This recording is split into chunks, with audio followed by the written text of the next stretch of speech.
చాలామంది ప్రార్థన చేస్తారు కానీ గతాన్ని మర్చిపోరు. ఉపవాసాలు చేస్తాం కానీ వాడిని ఎలా చేయాలా అని గతం మర్చిపోరు. అందుకే ఇద్దరు ముగ్గురు కూర్చున్న తర్వాత ఎవరి గురించి అయినా మాట్లాడుకుంటే వాళ్ళ గతాన్ని గురించే మాట్లాడతారు. హల్లెలూయా. లేదు మనం ఫ్యూచర్లో ఇలా చేద్దాము, దేవుడు ఇలా చేస్తాడు, ఇలా బ్లెస్ చేస్తాడు, మనం స్వార్థ బోధించి అనేక ఆత్మలు రక్షించాలని ఎవరు మాట్లాడుకోరు. హల్లెలూయా.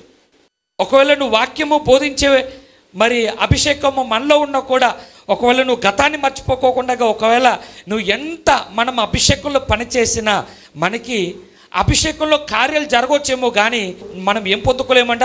బహుమానం పొందుకోలేమంట. హల్లెలూయా. ఏం పొందుకోలేము? బహుమానం. హల్లెలూయా. చదవండి ఏమన్నాడు అక్కడ? దేవుని ఉన్నతమైన పిలుపునకు కలుగు బహుమానము పొందవలననే. అంటే గురి ఉన్న ప్రతి ఒక్కడు గతాన్ని మర్చిపోతాడు. హల్లెలూయా. గురి ఉన్న ప్రతి ఒక్కడు ఏం చేస్తాడంట? గతాన్ని మర్చిపోతాడు. ఎంతమంది గురి ఉంది? ఈరోజు దేవుడు ప్రతి ఒక్కరికి గురి కలిగించేను గాక. హల్లెలూయా. గురి, ఒక గురి పెట్టేసుకోవాలా. యెషయా 43:19 చదువుకుందాం. ఇదిగో నేనొక నూతన క్రియ చేయుచున్నాను. అయితే దీనికంటే ముందు మనం చేయాల్సింది ఏంటి తెలుసా? 18 మునుపటి వాటిని జ్ఞాపకము చేసుకొనకుడి, పూర్వకాల సంగతులను తలంచుకొనకుడి. అంటే ఎప్పుడైతే నువ్వు ఈ కాడిలో నుంచి నువ్వు బయటికి వస్తావో నీ జీవితంలో 19 ఏం చేస్తాడంట?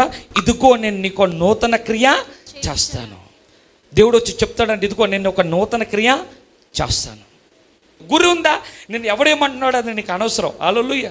నీ గురి లేదా? వాడిలాగన్నాడని చెప్పి నువ్వు ఆగిపోవచ్చు. అందుకే చాలామంది అభిషేకం ముందు కూడా ఎందుకు డ్రై అయిపోతాం, ప్రార్థన జీవితం ఉండి కూడా ఎందుకు డ్రై అయిపోతాం, ప్రార్థన శక్తి ఉండి కూడా ఎందుకు భర్తని కట్టుకోలేకపోతున్నాం, కుటుంబాన్ని ఎందుకు కట్టుకోలేకపోతున్నాం అంటే గతాన్ని మనం కలిగి ఉన్నాం కాబట్టి. హల్లెలూయా. కానీ ఎప్పుడైతే గతాన్ని మర్చిపోతావో అప్పుడు నీ ప్రార్థన ద్వారా నీ కుటుంబాన్ని నువ్వు కట్టుకోగలవు. హల్లెలూయా.